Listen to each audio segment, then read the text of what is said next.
Good morning.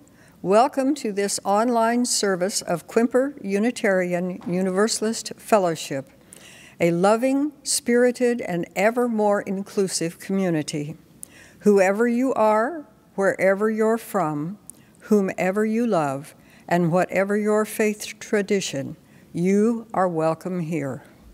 My name is Carolyn Salmon, and I am the worship assistant for today. We begin this service by acknowledging that the water, land, and shorelines in Port Townsend are the traditional territory of the S'Klallam and Chemakum peoples. We honor and acknowledge our Indigenous members and neighbors and vow to help restore and sustain their homelands. In a moment, we'll light the chalice, but first, let us settle our minds and enter this moment with the ringing of the chime.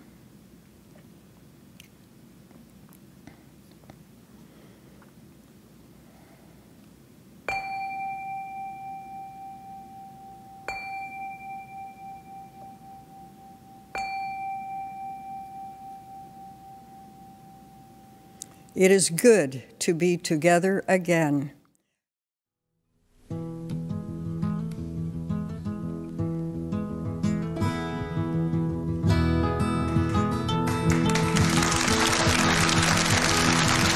I love my dog as much as I love you.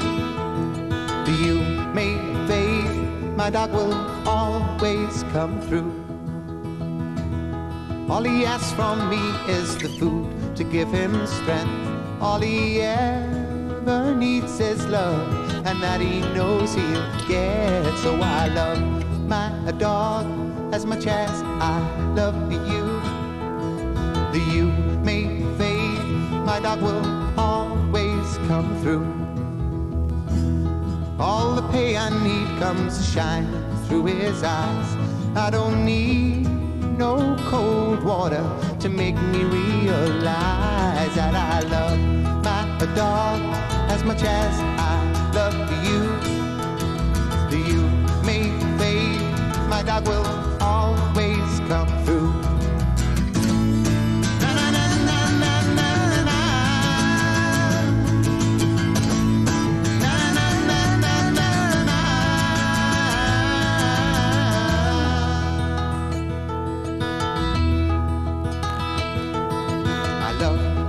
Dog as much as I love you.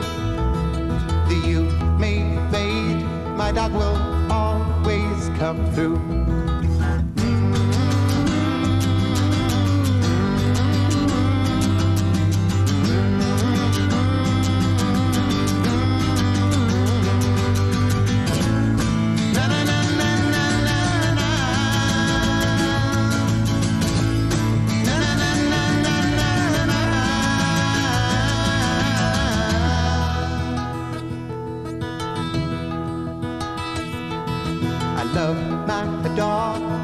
As I love you. You may fade, my dog will always come through. Yes, I love my dog as much as I love you.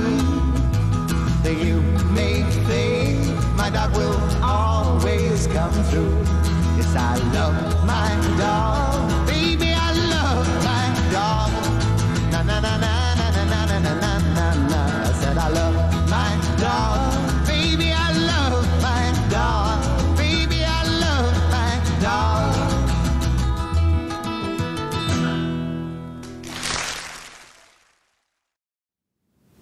It is now time for our chalice lighting. Please join me in our chalice lighting words. We light this chalice in honor of all beings, be they furred, feathered, scaled, human or insect, great or small. We are all related and we share this beautiful planet equally in symbiotic harmony and interdependence. May we walk in beauty with all beings.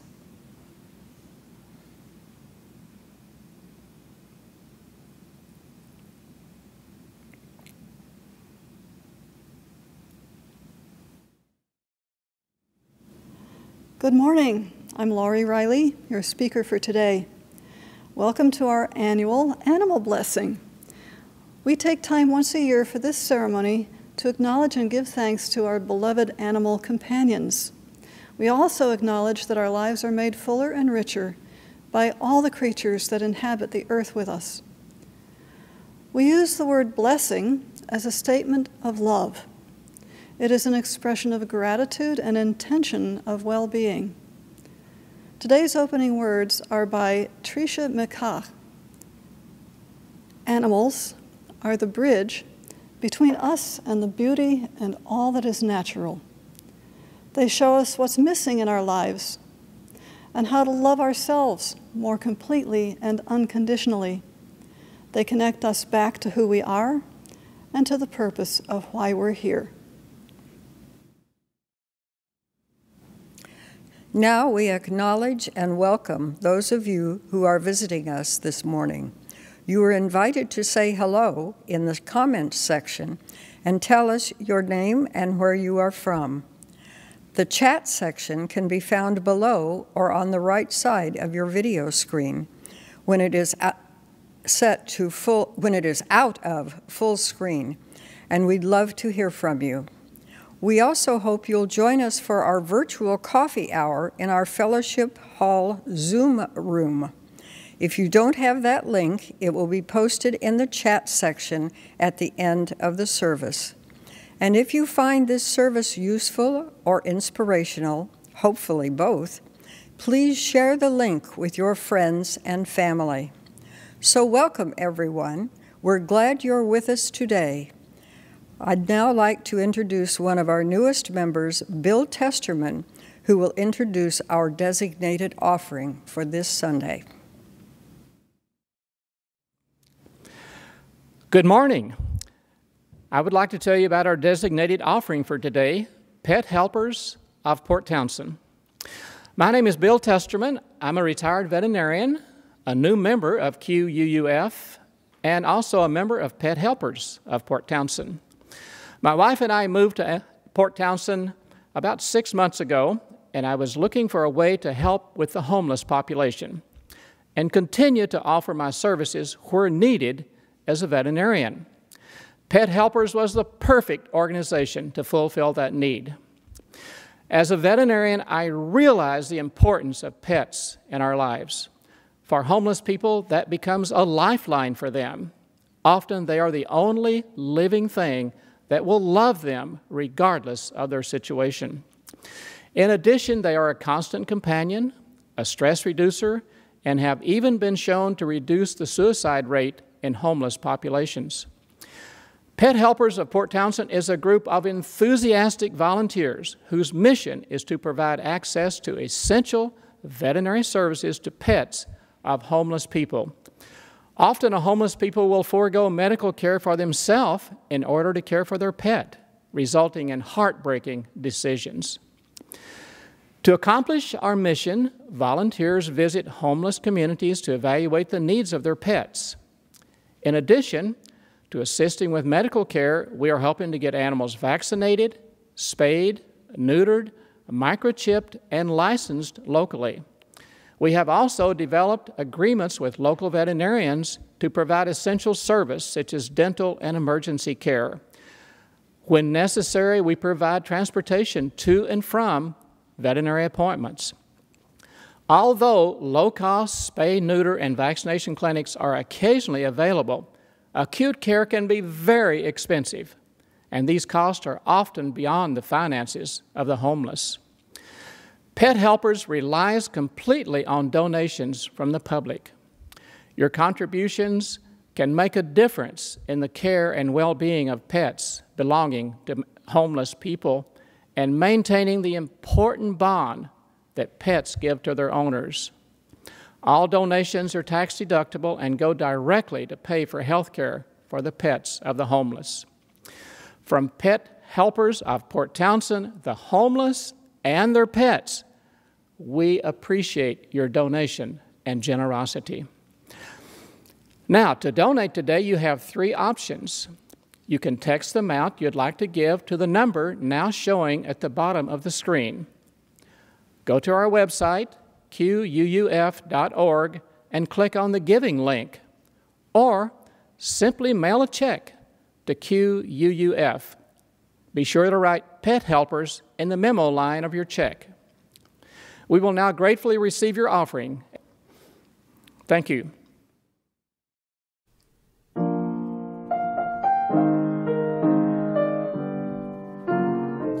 It's not that easy being green, having to spend each day the color of the leaves,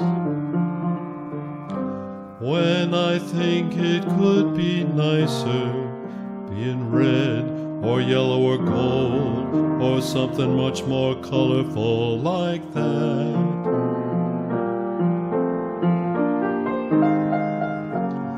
It's not easy being green.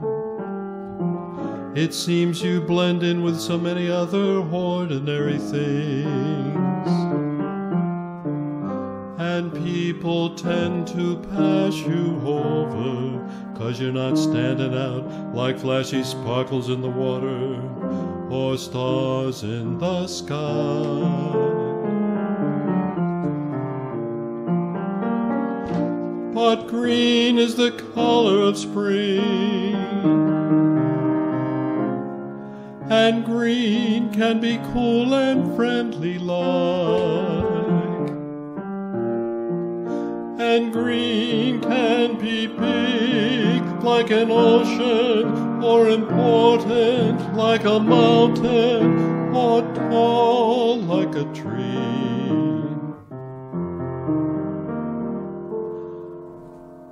When green is all there is to be, it could make you wonder why, but why wonder, why wonder? I am green and it'll do fine. It's beautiful and I think it's what I want to be.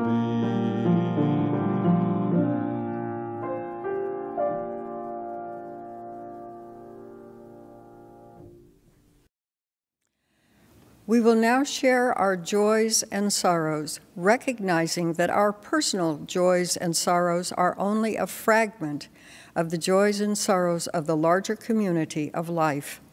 And thus we place this first stone, thinking in particular of all the people and animals displaced by wildfires, as well as all the homeless in our community whose pets are needy.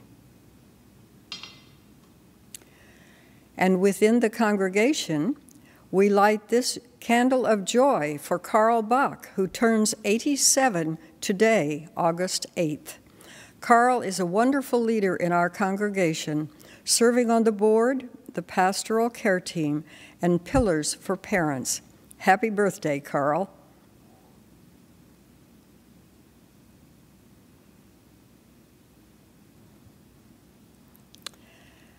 And now we place a final stone, holding in our hearts the joys and sorrows I've just shared, but also thinking of such joys and sorrows among us that are unexpressed, but of no less importance.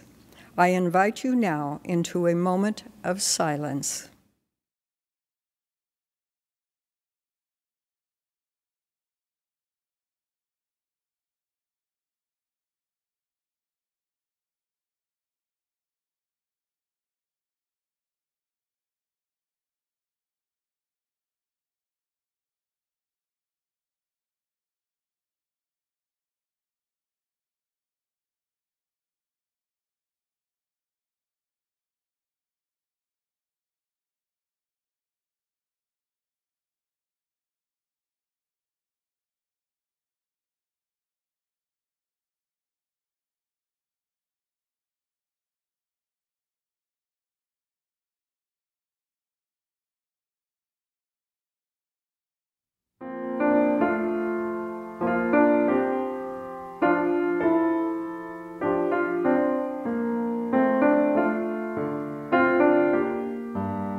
On this special occasion, we have 2 slideshows of images from members of our congregation.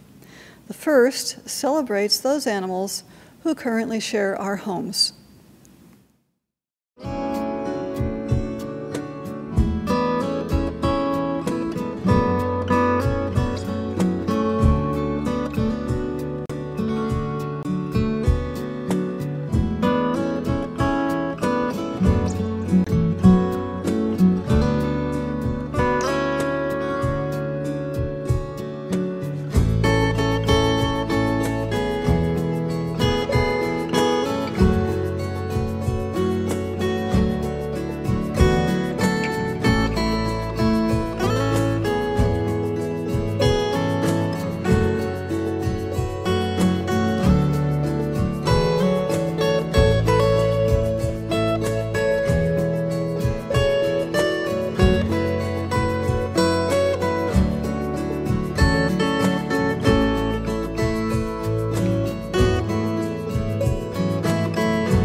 And the second commemorates those beloved pets we have loved and lost.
And now, for all the animals we've just seen and all the animals residing in the homes of all our viewers, I offer this blessing.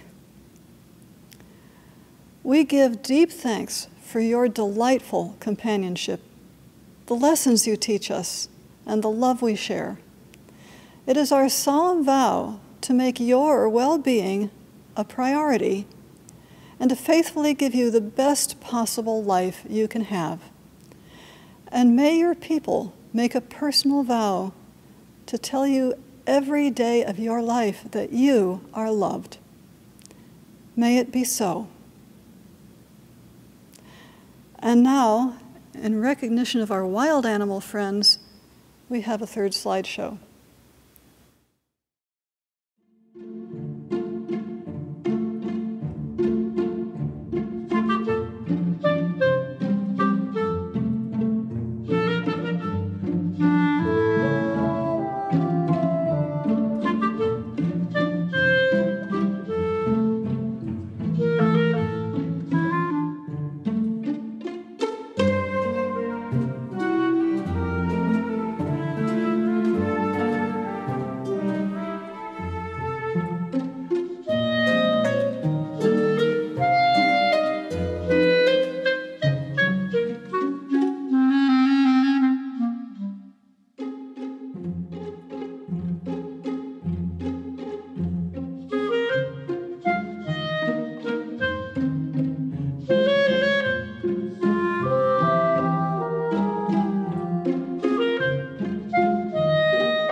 Hi, my name is Courtney Campbell, and this is a song called The Ballad of Zoe and Bing. Zoe and Bing are mini schnauzers and true soulmates. Bing spells his name B-I-N-G exclamation point. They're a joy to watch together, so I have written them a love song. This is my first and perhaps your first canine love song.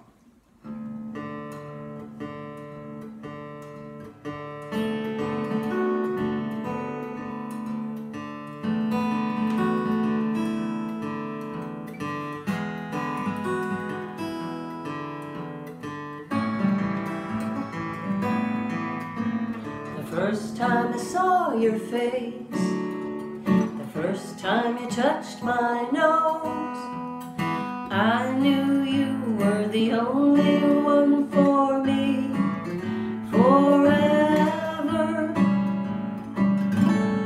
I would share all my favorite toys, give you a corner of my bed, 'cause you are the best, simply better than the rest, and it makes me so happy, because you're the only one for me. We run through the forest, we run through the trees, you're my honey baby, sweetie cutie pie, and I love you.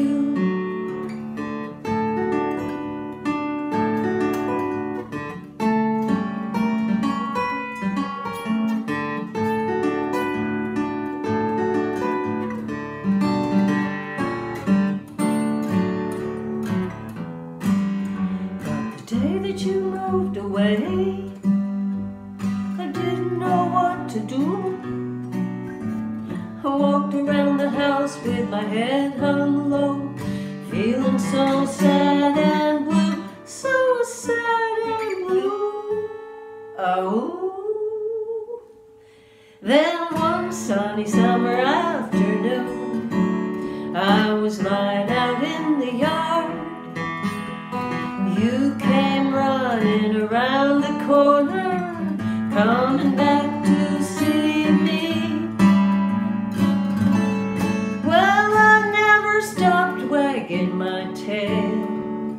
Being together every day, running through the forest or lying in the meadow, it makes me so happy. Because you're the only one for me. We run through the forest, we run through the trees. You're my honey baby, sweetie cutie pie, and I love you. You're my honey baby, sweetie cutie pie, and I love you.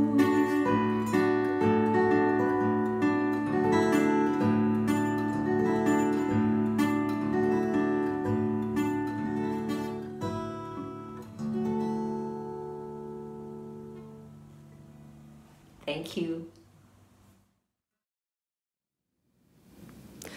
One summer day, many years ago, as I sat in my yard enjoying the sunshine, I was entertained by a bumblebee, peacefully gathering pollen from the clover blossoms. He was soft and fuzzy, and his humming was comforting. I used to be afraid of bees, having been traumatized at the age of 4 when a bumblebee got in my clothes and stung my rear end. That bee apparently had felt threatened and was defending herself, just as people do whenever we feel threatened. And I dare say we humans overreact more often than bees do. But now, as I watched this peaceful little one busily pollinating the clover in my yard, it occurred to me that he was no threat. It was a male, by the way, there are ways to tell the difference, was simply doing what bees do for a living.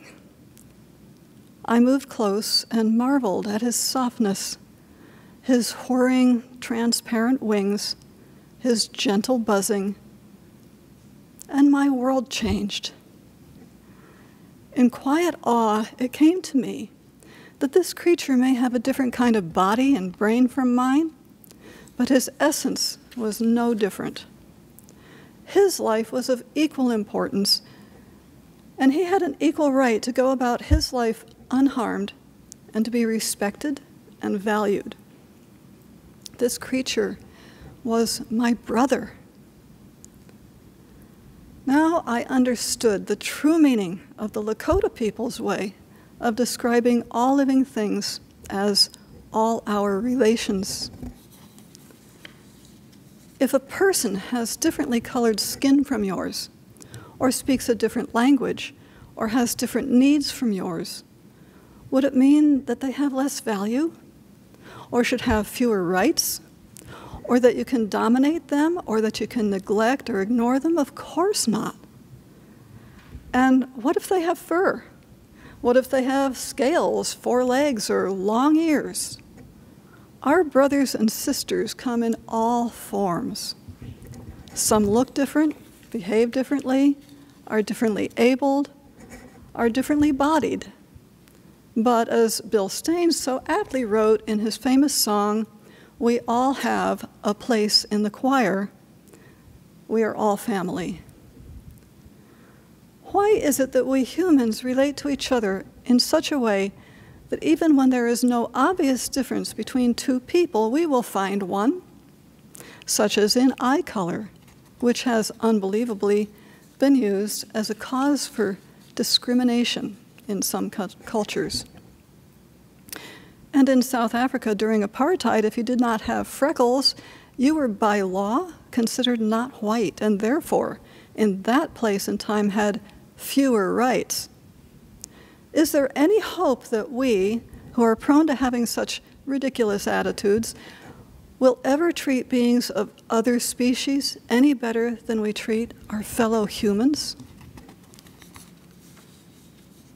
It's been said that you can learn most of what you need to know about a person from the way they treat animals. I certainly hope we have it in us to learn to treat all people and all other creatures with kindness and respect. How can we live with ourselves if we don't? We may think of animals as less intelligent and able than ourselves? But I wouldn't be surprised if dogs and cats think we're a bit pathetic because we can't smell or hear well by their standards.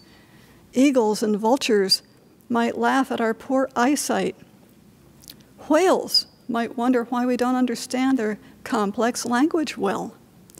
Dolphins and seals may scoff at our inability to navigate underwater as well as they do using their natural sonar. And all of them probably are much better at what we call extrasensory perception, and probably are far more adept at body language. And they probably have more inherent instincts than we, but it's rather doubtful that they judge us at all. We have so much to learn from them. Do animals love? Well, we could ask, do humans love?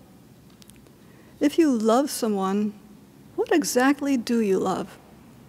It would be rare for someone to love another who did not add some value to their life.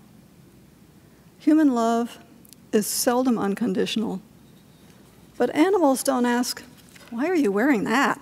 Or, why don't you get a better job? Or, why did you let yourself go? No, they just love us as we are, warts and all.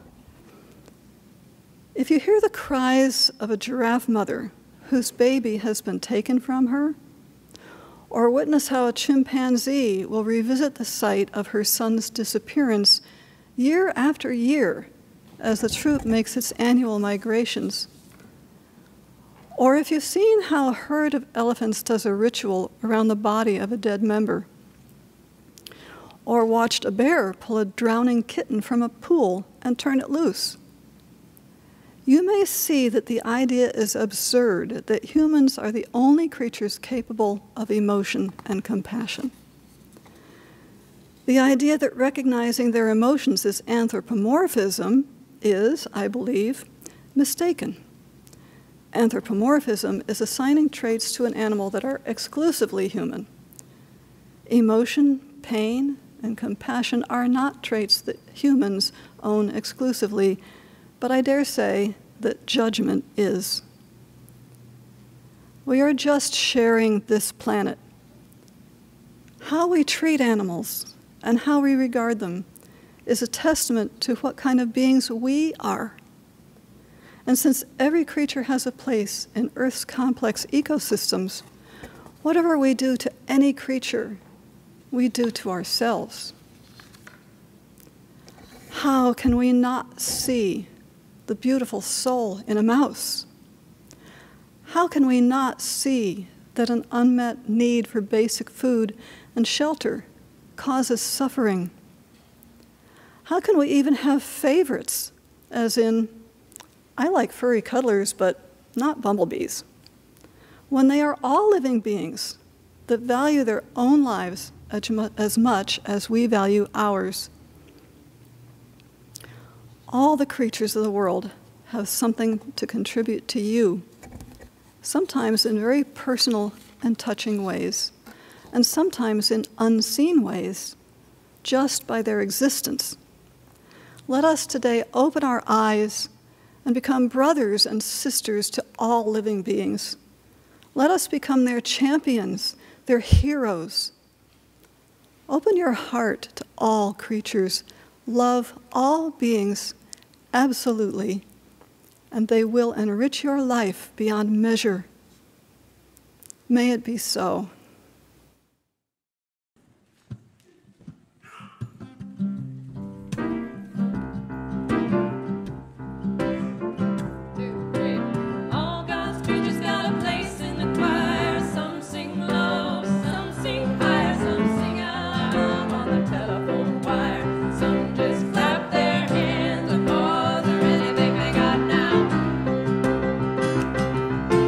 Listen to the top where the little bird sings.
And now, let us join voices in our chalice extinguishing words. We extinguish this flame, but not the light of truth, our love for all beings, the warmth of community, the fire of commitment, or the power of transformation. These we carry in our hearts until we are together again.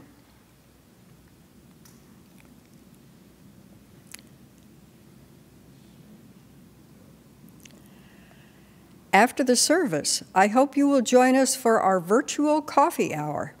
What you can expect is to be placed in a Zoom room with one of our coffee hour hosts who will facilitate personal check-ins as well as reflections, questions on the sermon topic.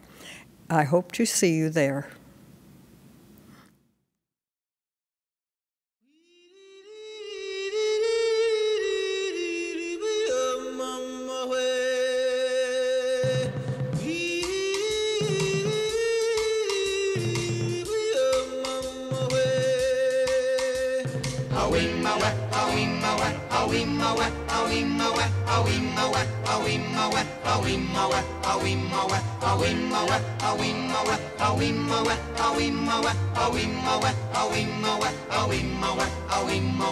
In the jungle, the mighty jungle, the lion sleeps tonight.